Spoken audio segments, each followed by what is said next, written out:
thanks for tuning into Duck Bricks. I'm Chris, and I'm currently at San Diego Comic-Con 2025, where we got a chance to witness the LEGO Ninjago panel, celebrating the 15th anniversary, spilling secrets about the show, and so much more. So join me as we dock in and join us at the Ninjago San Diego Comic-Con panel right now.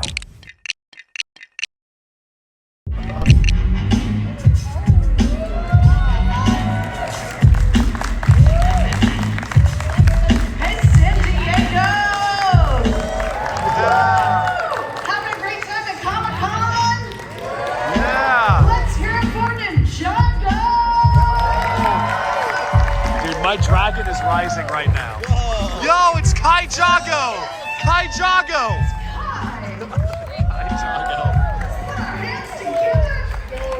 Get out of your seat. Woo! If you can, if you want to. Welcome to Ninjago, everybody. Welcome to Ninjago. Yes. All right, are we ready to bring out our panelists?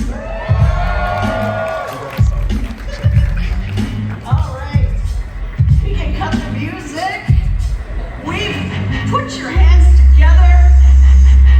Welcome to the Comic-Con stage again, your elemental master and ninja of fire, Vincent Tong. Yeah!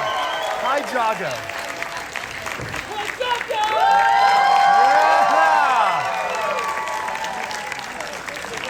Yo, friends, thanks so much for coming, and make sure you stay on fire. Up next, let's bring out the sweetheart of the wildness and the elemental master of heat, Kazumi. Yeah!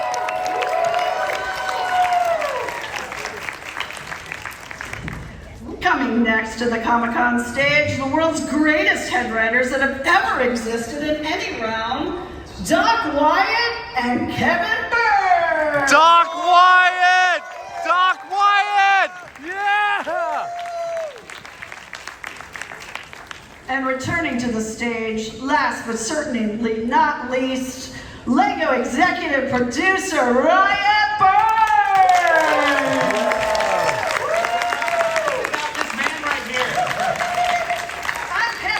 And let's get the show started. Vincent. What's up? Welcome back. Thanks. What's it like being part of this amazing LEGO franchise for 15 years? 15 years. Who has been with us since day one? Yeah! Thank you. Who just started watching Ninjago? One person. Right. Thanks, Mom.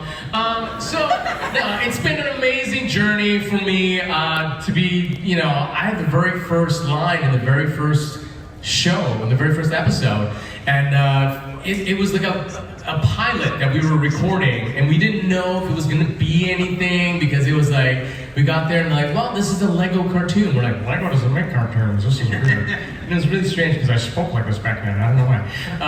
But 15 years later, we are here. We've gotten so many amazing journeys, adventures, characters, and I love the fact that I'm an OG, old school ninja, and now we have new ninjas like Kazumi's Wildfire.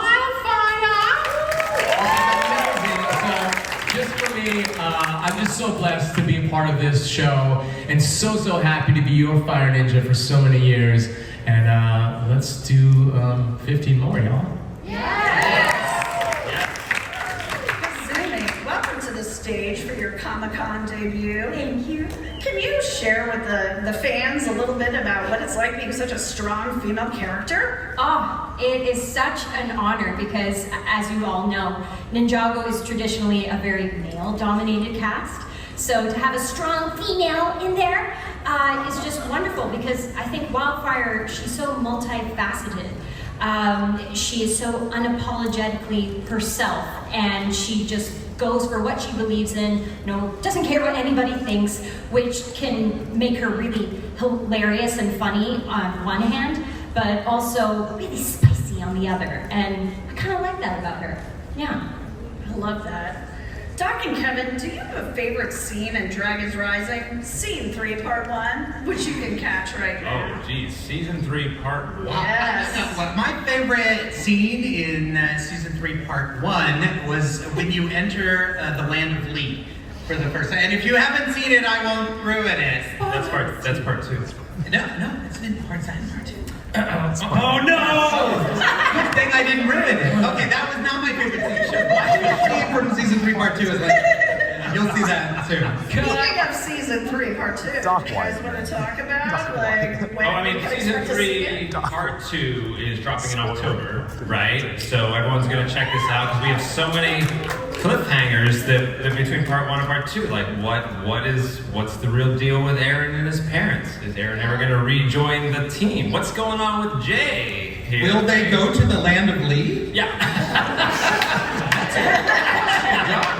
I heard it's a really good scene. Yeah. When they get there. But that hasn't happened yet. And it's super exciting. So much is going on this fall. So make sure, if you're not caught up, catch up today, this weekend. And if you are caught up, watch it 85 times, as much as you can. Yes. So that we can get more Ninjago Dragons Rising. Amazing. And guess what we have for you? We have the Season 3 Part 2 trailer, Whoa, which we you can guys. run right now.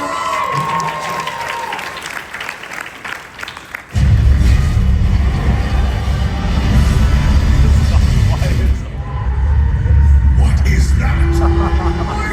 Who is that? Please, we are experiencing some Oh, one more time. difficulties. One more. We can't sing that song. Don't do it. The land of monsters. No. Ignore that. First trailer. So the Land of Lee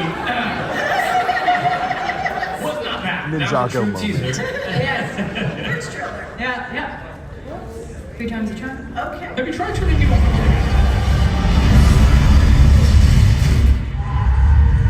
What is that? Who is that? They're draining their lives into that weird instrument. I overheard the source dragons. They claim Thunderfang is still a threat. My instinct is show them what true power is. Did shatter your goodness. Master will always manage to keep us together. I feel like we're falling apart. Where is my student Aaron? He and Sora have chosen to follow a different path. Warriors must make difficult choices. I just want to get to the part where you bring my parents back. My time has never been closer. Robots don't work together. I do my best work solo.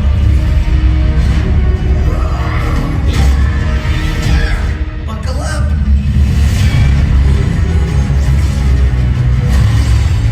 If we're doing something dangerous, we're doing it together. Aaron, no!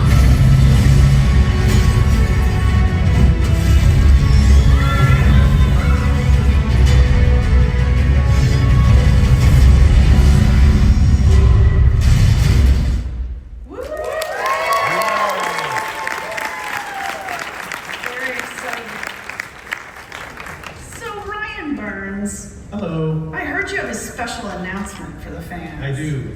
So has anyone heard about a little game called Roblox before? Does anyone play? So we have a special announcement in September of this year. We're having our own official Roblox Ninjago game. We're collaborating with creatures of Sonoria, new characters, and all sorts of stuff that ties into the trailer you just watched as well. All right. Amazing.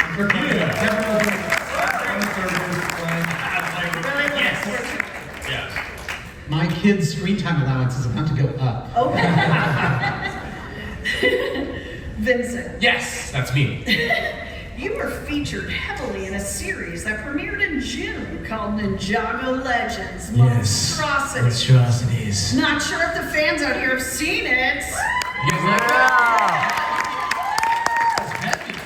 there anything you want to share with us about that experience? I mean, I've been doing Kai for so long. He's gone through so many different iterations. This was, I think, my favorite all time. Kai. We toned it down to like a real gritty, black and white, just pure kind of desperation for Kai, which I don't think we've really seen him. We've seen him in a lot of things before, but he's lost. He's by himself in the land of monsters. He's seeing things that he's never seen before, and I think for us, as I'm a huge fan of the show too, watching it visually was stunning. Seeing kind of creatures and monsters come out that we've never been able to do, because I think it would scare small children. And maybe me after 9 p.m. But for me, doing the voice of Kai in that one, they were like, I mean, Ryan, you were there, you were like, yeah, this guy's like a bit more gritty. He's been lost in the land of monsters, so he's not gonna be like, hey, happy Kai, hey, what's going on? He's like, just kind of like downtrodden and looking for his friends, his family, things that really mean like the most to him. And what a fun departure from the amazing show that we already have, but to like kind of dip my toe back into something that's a bit more gritty, a little bit more badass. What can I say? Backbone. Yeah, so it was really fun. That's awesome. Ryan, is there anything you wanted to say about your experience? Yeah, I mean, it was one of the first projects, or it was the first project that I started on, basically, at Lego. I've only been here a relatively short time, than everyone else here. But it was such a fun, challenging experience, and I've worked on, a lot of different projects in a lot of different places. And, you put your heart and soul into things. And I was talking with the director, Ben Marceau, at Some Creature France, and I was like, do you want to say anything? And he said that he was really just taken aback from everyone, the response that you guys all had for Monstrosity. You put yourself out there and you put everything into a project and you think that it's going to do well, but sometimes it doesn't, people don't respond to it. But, Ninjago has some of the best fans, like I can say that like 100%, that just, you're so intelligent, you're so smart, you always want more, you want the best for the characters, you want to see these characters develop in interesting, cool ways, and you want to see them be super cool. But yeah, it's so awesome to see you guys comment and theorize and still talking about it, over a month later. And Ben says, thank you very much from France. Awesome. Kazumi and Vincent, you've been collaborating together on Dragon's Rising and also on another series, Kai's Monstrous Journey. Oh! Is there anything you want to say about it before we show the fans a trailer? Kazumi? Well, as you mentioned, it's really exciting because it's darker, it's edgier, and I think, you're a little Kai's lost in this series, whereas Wildfire's so excited! She just wants to hear the stories of Totally. what bad things happen to Kai. I want to hear all about it. Just relax. Yeah. I went through a lot of that It's stuff. gonna be great. But yeah. So awesome. Well, let's roll the trailer. The land of monsters. It changes a person. Twists ya. It was a dark time in my life. My friend protected me. I was so focused on losing them that I didn't realize I was losing myself. That's it? That's all we get? Listen, weird. It's really fun. That is such a tease because there's so much more of that. Doc and Kevin, you had something to do with it too. We did, yeah. I mean, we Legends Monstrosity we wrote, and this we scripted. This is sort of Kai's trapped in the land of monsters. Still, slightly different audience, and this time, like we said, he's talking to Wildfire about his stories, and she cannot wait to hear them. I want to go. All right, everybody, we have a treat for you. We have a Comic-Con exclusive where we have Kai and Wildfire performing for you in a table read of sorts. Doc and Kevin, do you want to set it up? The inspiration for this scene, actually, we do our writers' rooms at the Lego Hollywood office, And Blake, who's here, runs that office somewhere. The interns at the Lego Hollywood office, who are indispensable and fantastic, have this tradition of doing the Hot Ones Challenge. They like to do the Hot Ones Challenge. And that sort of inspired the idea for this scene, which is a canon scene, by the way. Yeah, this is real, and this is how it starts. Exterior, mountains of impossible height, peak of 1,000 suns, day. Enter Wildfire and Kai. Okay, finally here. Hey, where are the peppers?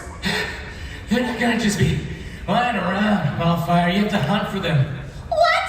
I get all the way up one of the hills of crazy tall. Mountains of impossible height. That's what I said! Because you told me the hottest peppers in the merged lands were up here, but I see 0 peppers.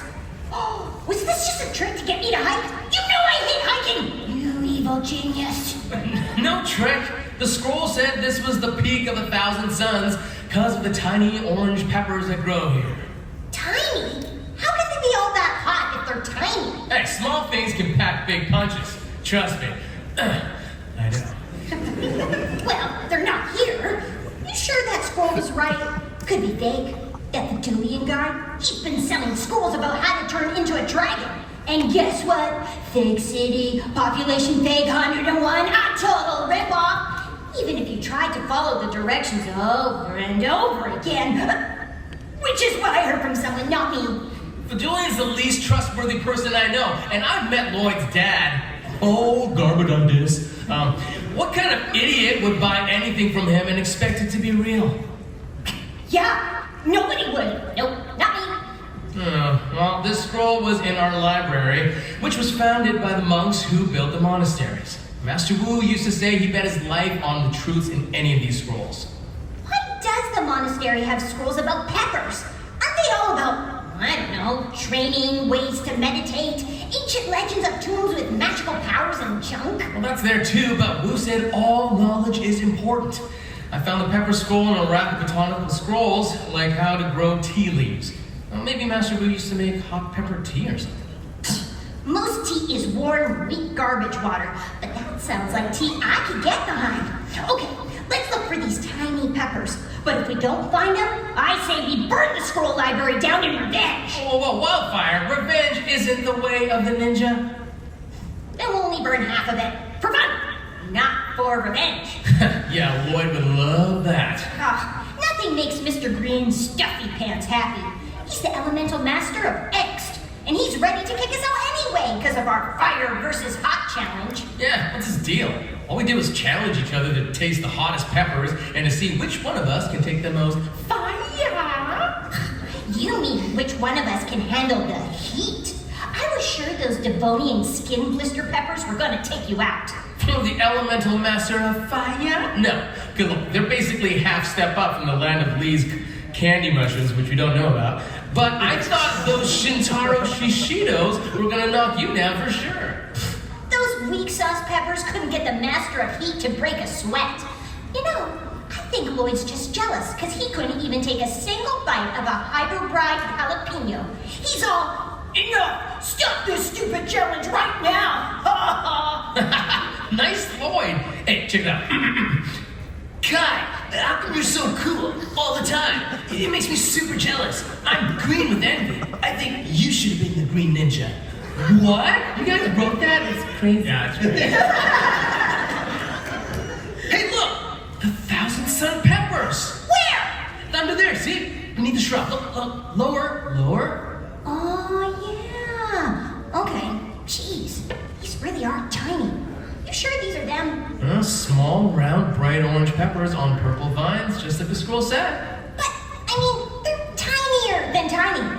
Should we eat a whole handful, maybe? The scroll made it sound like they were a pretty big deal. Let's start with one each. Okay. Let me just grab it. Okay. Here we go. One for you and one for me. On the count of 3. Ready? 1, 2, 3. She told you nothing.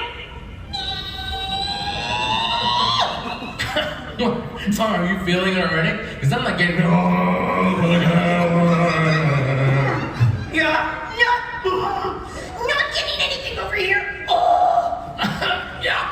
me neither. I'm totally feeling nothing. You sure? You're suddenly sweating, like so much. I think it's just a very warm day. But I bet you're feeling it because your face is turning red and your hands are shaking. No, just practicing hand dancing. Hand dancing is a new hobby. It's very popular. Okay then, so the 1,000 cent peppers clearly don't work on either of us. As expected. Clearly. You know, but on a completely unrelated note, I'm thinking of asking Zane to freeze my esophagus for 30 minutes. You wanna come? Sure. I don't need a frozen esophagus or anything, but maybe I'll just try for fun. Okay, let's go. You wanna get it faster? Let's do some spit checks. You ready? Ninjago!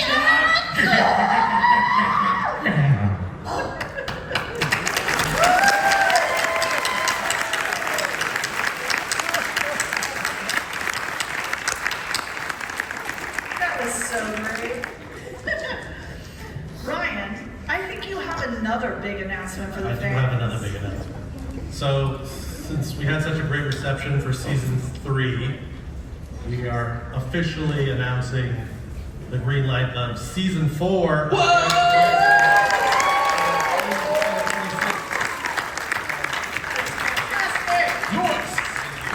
I mean, we have an image that we're going to share with the team. I want to see it. Yeah. If we could pop that image up there. What?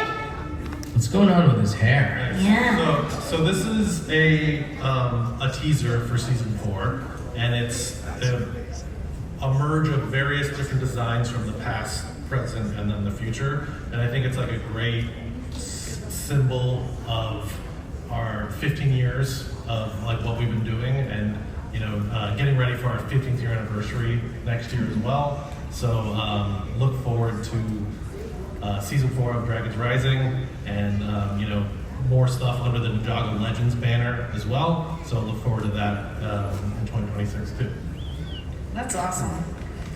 Talking Kevin, Dragons Rising has come so far from the first episode, building on Ninjago lore.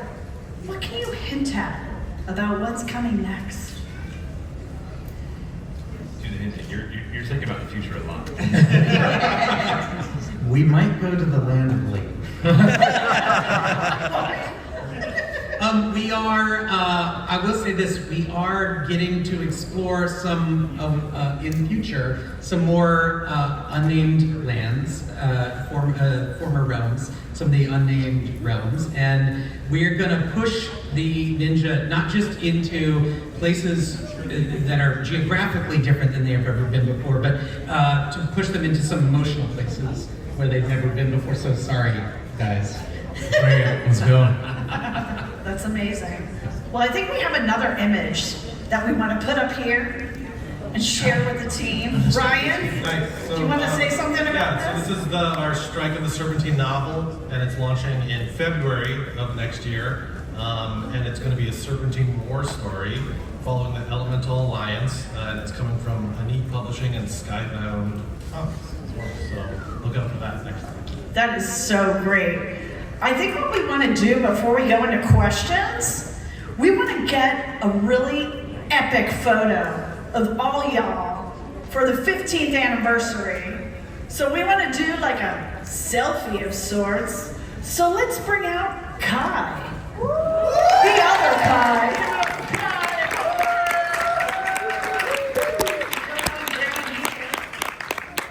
And then we're going to get a pic. You guys want to do a picture of us? Yeah. Yeah. All right. Take a picture. Do we want our fans standing up or sitting down? Yeah, whatever they want to do. Like Well, you y'all want to be in the picture. direct I think y'all need to stand up. Yes. We're gonna do a selfie. Coming up very soon. All right. So we got a professional camera person, and he's got a camera. They're gonna take a photo of us. I'm not sure what we're gonna do. We're gonna sit. we're gonna sit here. And do we see everybody? Yeah, that's right. Are we ready? Camera 1, are we ready? Camera 2, we're ready. All right, everyone, we're gonna get a shout out Ninjago. You know how to do it. Ready? 1, 2, 3, Ninjago!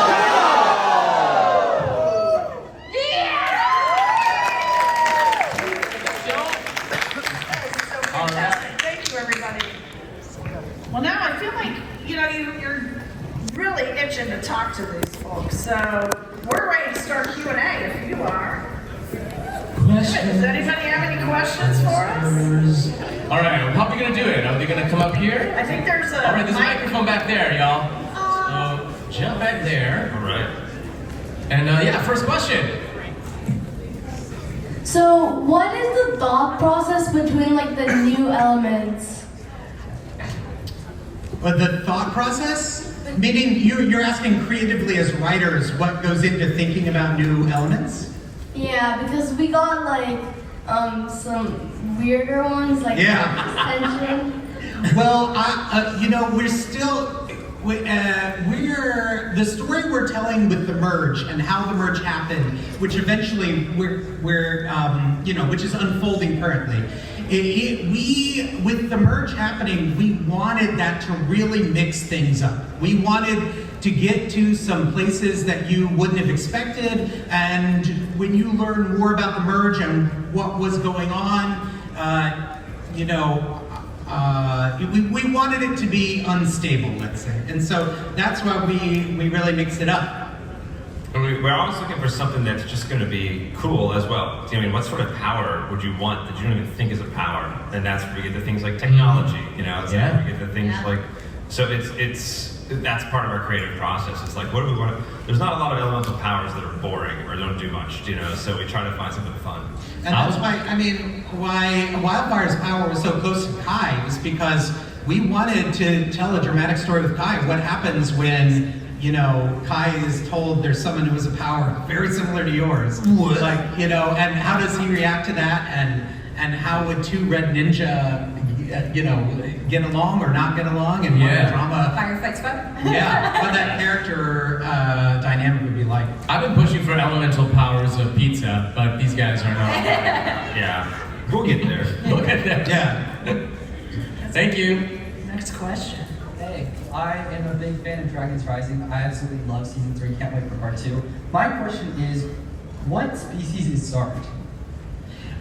We've gotten that question a lot on social media, and is he like a bat? I don't know. He is also of the same wolf tribe as Noct and Rox. Oh, okay. Yeah. And then, so what are the black and blue vines kind of on top of his torso? That's a great design question. There's not a story answer to that, but there is a design. Fashion. Fashion. Thank you. Thank you. Thank you. Are you going to be bringing back any past villains like you did with Moro in Season 3? Keep watching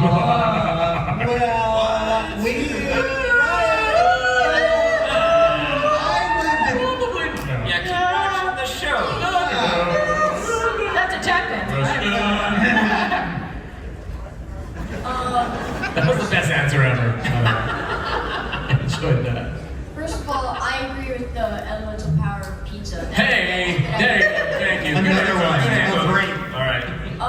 But if you were to be any ninja from any of the shows, who would you be?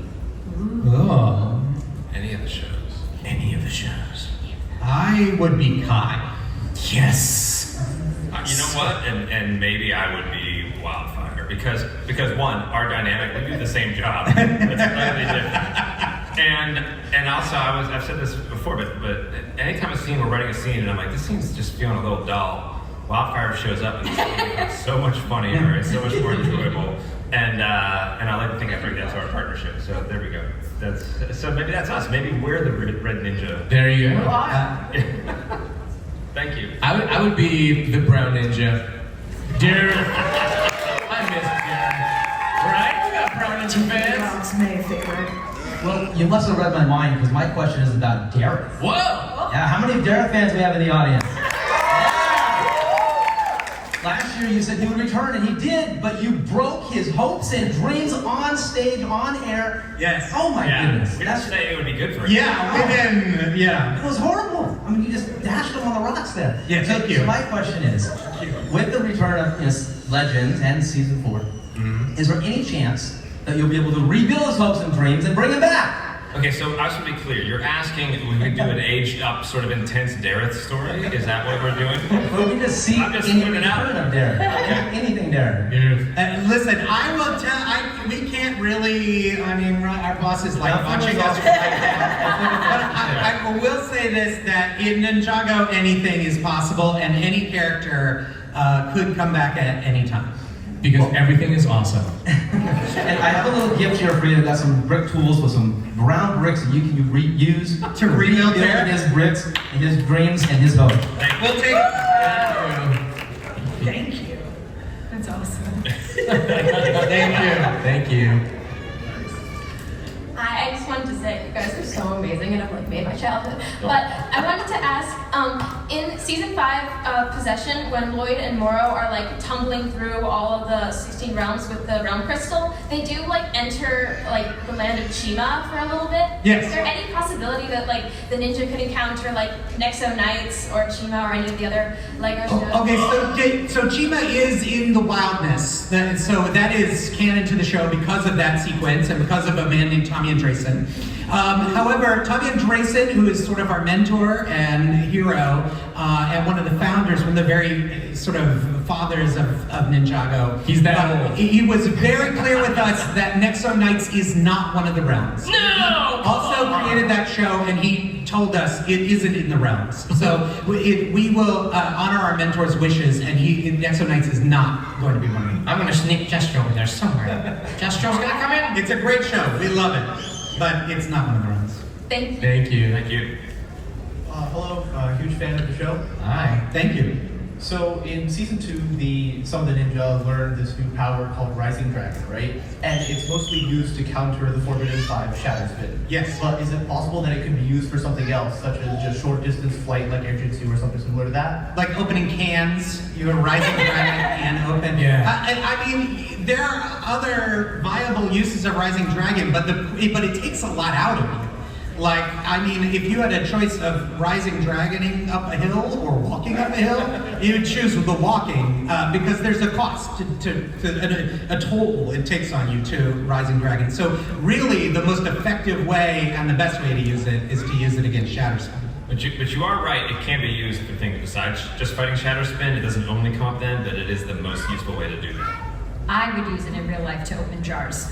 I struggle. I love that answer. Thank you so much. Thank you. Thank you. Good afternoon, everybody. I want to say thank you. My sister, cousins, and I, we used to watch the show way back when we were in elementary school during the Serpentine War in season 1, and now we're in college now. And, Amazing. First, my question was, what's your favorite vehicle from the show? Mine was Jay's Spider Jet. I don't want to Very cool. make your opinion. And Favorite? I like the Kai's blade cycle. Yeah. It's OG. I just like a good dragon, you know? Lloyd's the Titan mech from the Never Realm is my favorite. Mine is Cole's mech from the tournament of sources that just came out, and it's so awesome. We saw it in Billet when they were designing it, and I was like, that's the thing I need. I need that right now. So that's sitting on my, in my office. It's fantastic. That was my answer too. Cole's Titan Mac rules. Yeah. Huge. Yeah. Yeah. Thank you. thank you also. Can I get a selfie with you guys? Sure. How does that work? Okay. Yeah. Just, you can take it while we're... Okay. Let's do the next question while we're taking Yeah. Okay.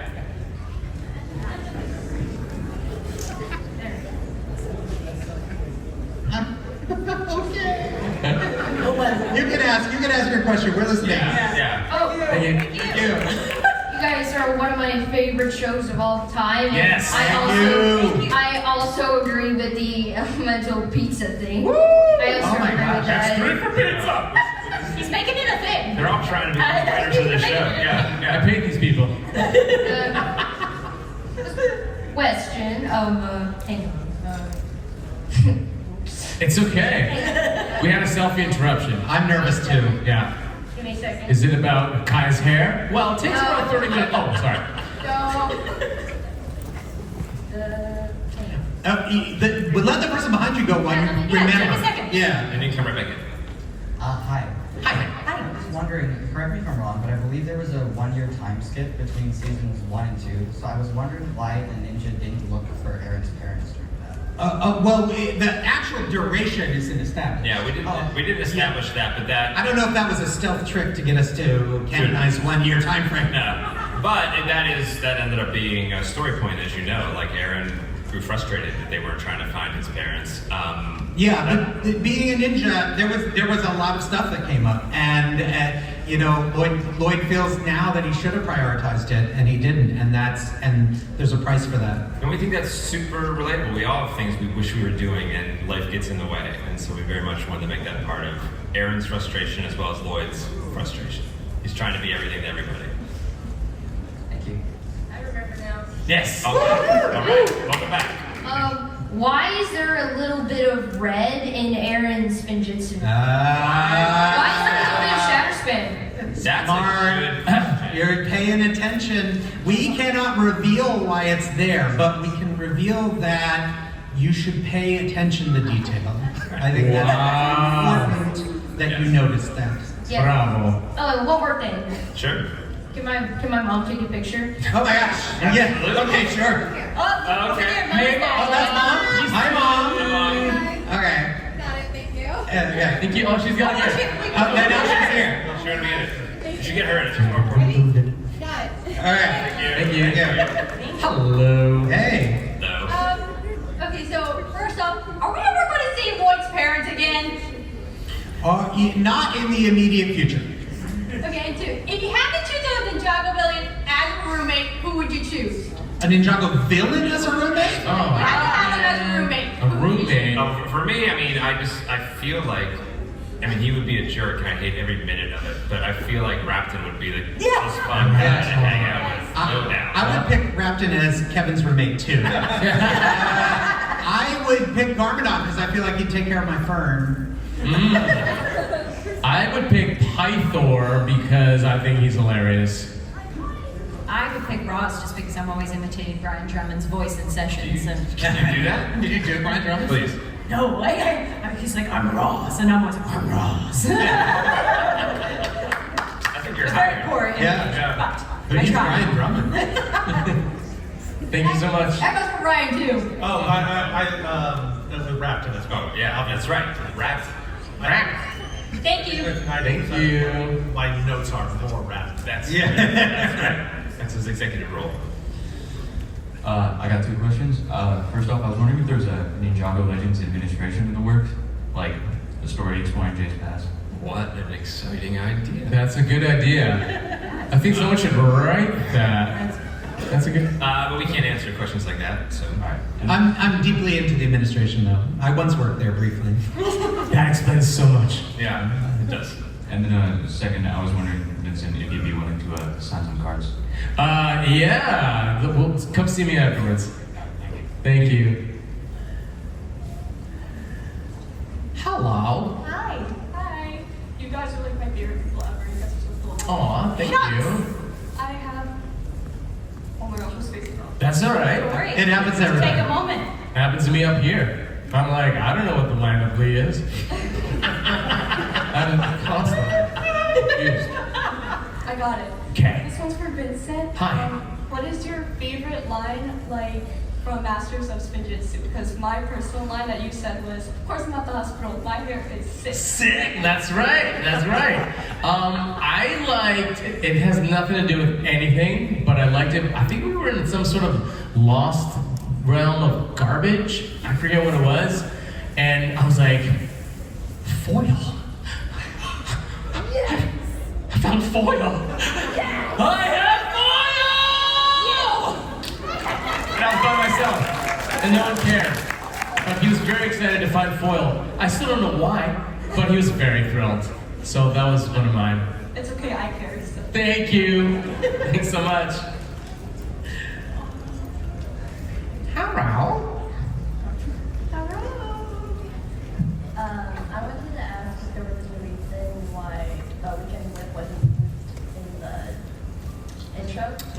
We love the Weekend Whip. The Weekend Whip is iconic. When we were making Dragons Rising, we really wanted, it's a new show, like it's a new chapter of Ninjago. And so it was important to us that it defined itself also musically as separate. But we love the Weekend Whip, and the 15th is coming up, so maybe you'll be hearing it in some places next year. Anything can happen.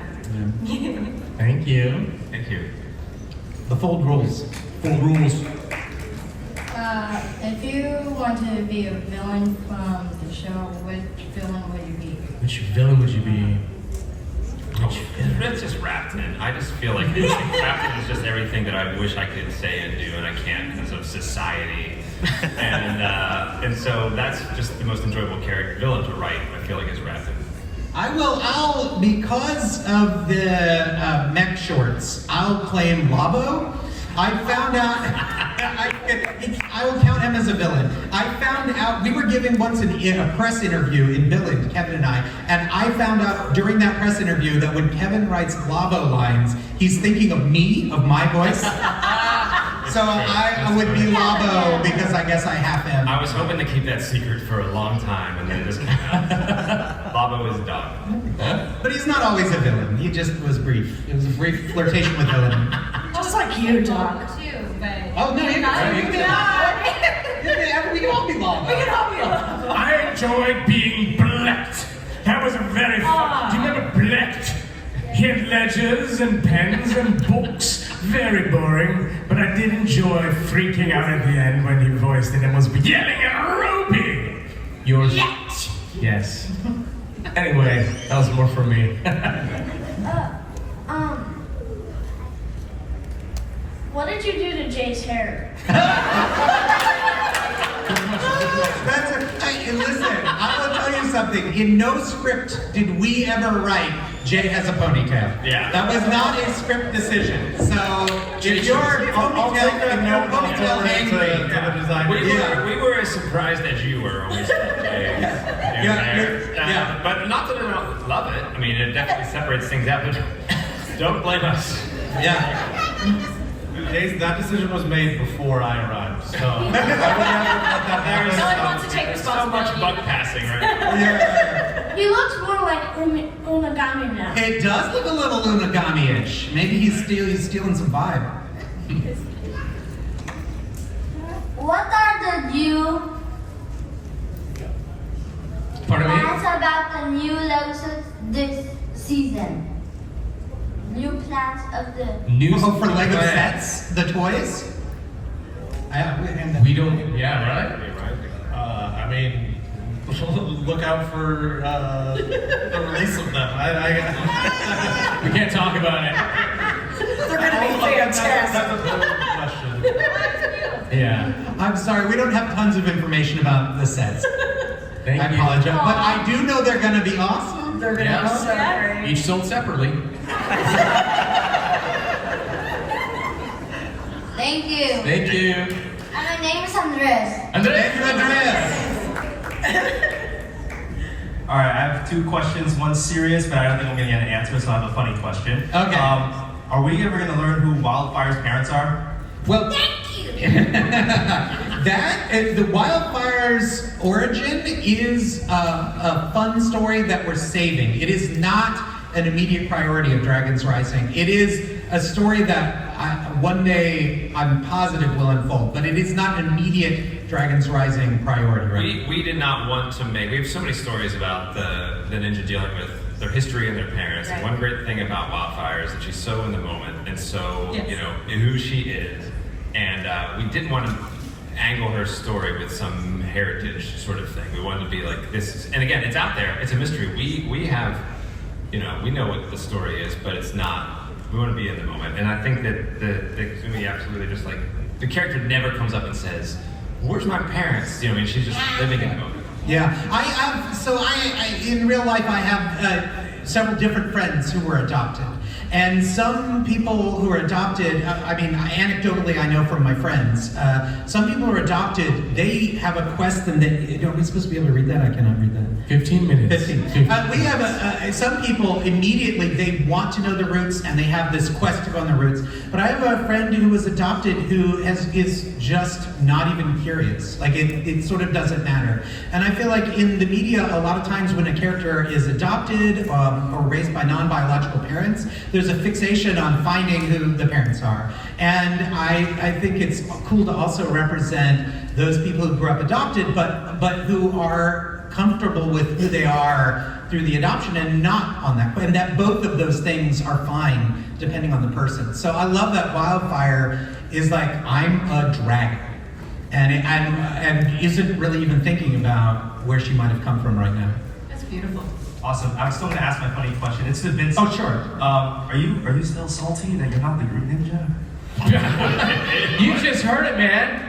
Lloyd thinks I should have been the Green Ninja. I mean, I think it's crazy, but now it's canon. Thanks, Jonathan. Yeah, that was totally written in the script. So ad-libs are not canon. What? Come on, man. Definitely, those words were written down. All right, thank you guys. Salty. Hi. Hi.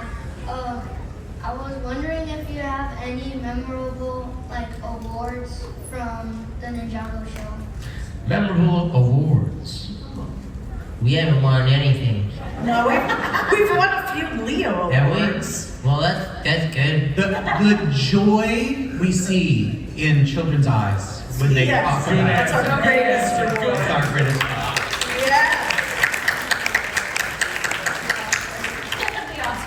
I was wondering if I could get a picture. Yes. Absolutely.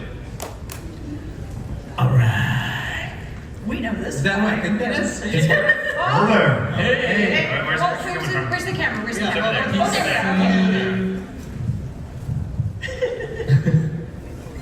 go. Thank you. Hello.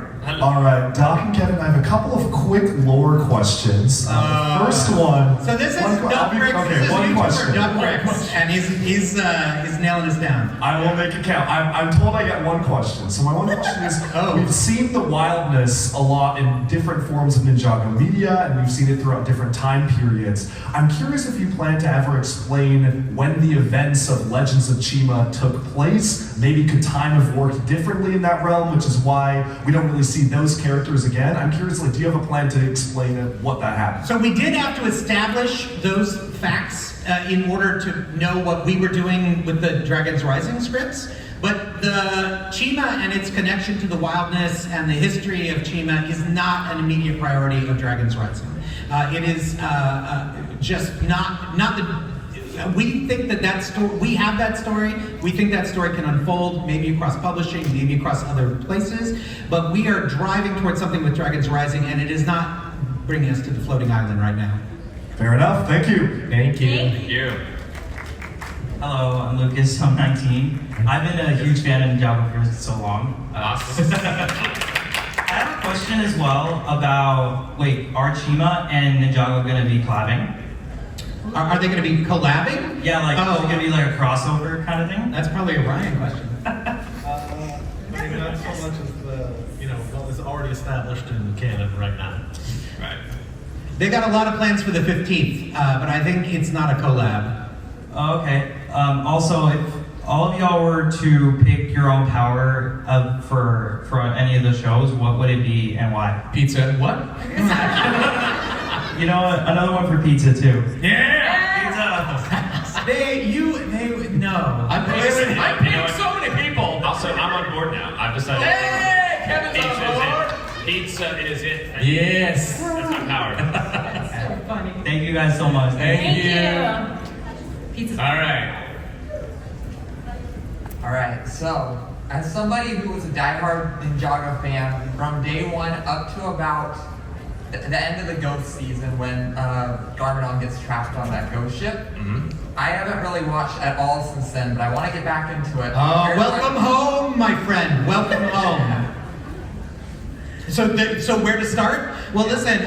First of all, Ninjago Monstrosity is free on YouTube right now. It is a great. You can jump right into it. You don't need to know anything except that Kai's gonna fight some monsters. That's all you gotta know. So Monstrosity is a great place to start. And also, I pinch you on go if you got Netflix or we're on a couple of other platforms. Go to Dragons Rising Season 1. Like when one of the point of view characters of Dragons Rising doesn't know anything about the ninja, and so that is a surrogate for audience members who might need to catch up. And so start with Dragons Rising Season 1. We designed the show for a starting point for people who might have lapsed, but also a place that if you watched every single episode or every book, it wouldn't feel like it didn't connect, you know. So that's a great place to start. Then you can always go back and rewatch everything you saw as a kid. Thank you. I really appreciate that. Can I get a selfie? Sure. Yes. Welcome back home to Ninjago. Yes. Welcome to Ninjago. Yeah. Hello. Hi. I'm a big fan of Ninjago. I've watched it since like 2 years old. Awesome. I got a question. I understand that there's a new version of like a ultrasonic raider type vehicle where it like combines. What's your favorite version of a vehicle like that? Of a combining vehicle? Yeah. We in season 2 of Dragons Rising, there's a big combo mech with Zane at the core of it, and that was giving me some cool 80s combiner vibes, and I was loving it. Yeah. Some Constructicons? Yeah, I love the Constructicons. Right? Yeah. I like that. What's that? The thing that had like tire treads. It was like 2 different mechs, and then there was like a pointy. I don't know. That one. It was white. Thanks, man. Thank you. Thank you. Hello. Oh, I'm sorry. So are the ninjas still in contact with their parents after the merge? Yeah, my dad lives with me. Wait, do you want to be specific about which ninja? Not really. No, but to answer your question, the ones that were true mysteries, you know, we dealt with in the show. We didn't feel a need after the merge to have every single character like reiterate what their relationships are. Right. You know, if they're missing or if they're fighting for them or whatever, it's been in the show, and if not, I think it's generally safe to assume they have been in contact with them. Yeah. Except for an obvious one of Lloyd and Garmadon. Oh yeah. Yeah, like with me, they don't call their mom as much as they should. I think. But no, I think there is a tendency for people to think that if they haven't, if a character hasn't shown back up in Dragons Rising, that character must have gone missing in the merge, and that wasn't necessarily our intention. You know, some we just only get so many episodes a year, and we can't have people calling and checking in with every single other character. The ninja themselves are a family. Thank you. Right. That's right.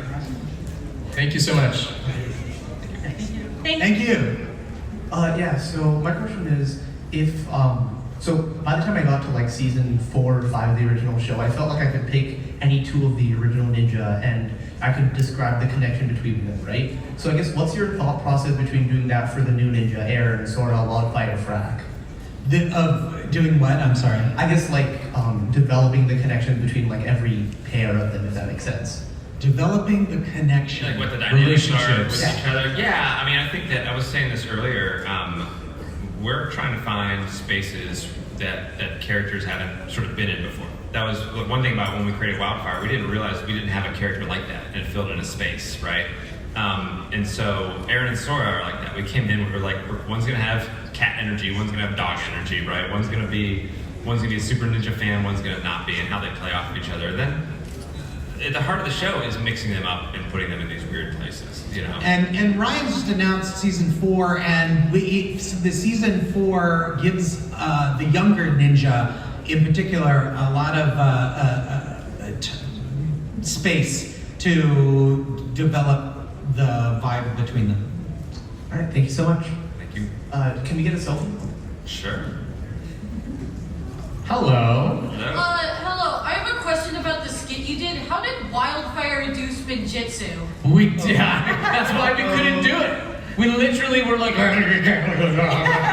Ad-libs. We were running. Ad-libs aren't canon. Okay. Yeah. Right. Good question though. Very good question. Thank you. Yeah, very well noted. That was actually a really good question. Again. I'd like to say first that you guys are all super talented and Guys, keep it down. Keep going. I think for all of us that we really appreciate everything you've done for this show. Thank you. My first question is, it's only an assumption of 5 years, but what is the time gap of when the merge happens and when Dragons Rising Season 1 happens? Though the amount of time from the merge to the rest of episode. Yeah. We've never established a solid time.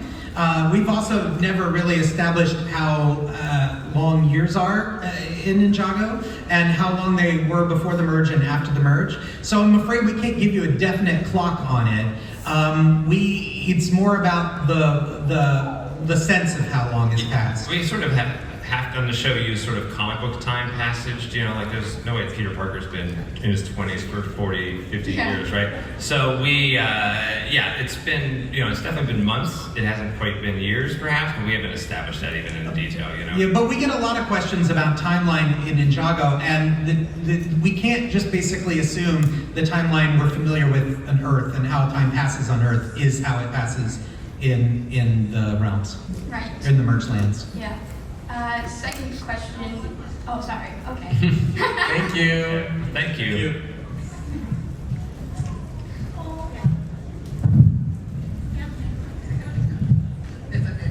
Hello. Hi. Hi. Can you make a poison ninja? Poison? Her name is Tox, and she's great. Tox. She's not a ninja, but she's an elemental master, and she's fantastic.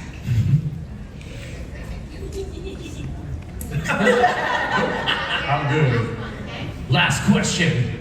I'm definitely on board with the pizza, but if the pizza power was a thing, well, how would it work? Well, first Yeah, that's a good question. Thank you for asking that question. The dough would come out, and then the Out of where? Don't worry about it. And then the pepperoni and mushrooms. Oh, I could go on and on. I'm sold. This sounds like legit to me. Yeah, that's right. Or maybe it's a guy who's trying to be an elemental master, but all he could do is pizza. But he does it very well. He'd be very popular. You know? Yes. Yeah, that's so terrific. Thanks, guys. Any parting words for the fans before we leave? Just thank you so much for being a part of our lives. This show would not be as successful and as long running as it is without y'all. So thank you so much for loving this show and continuing to support us. We really, really appreciate it. Thanks to Bob and Blake and John. That's it, everybody. All right.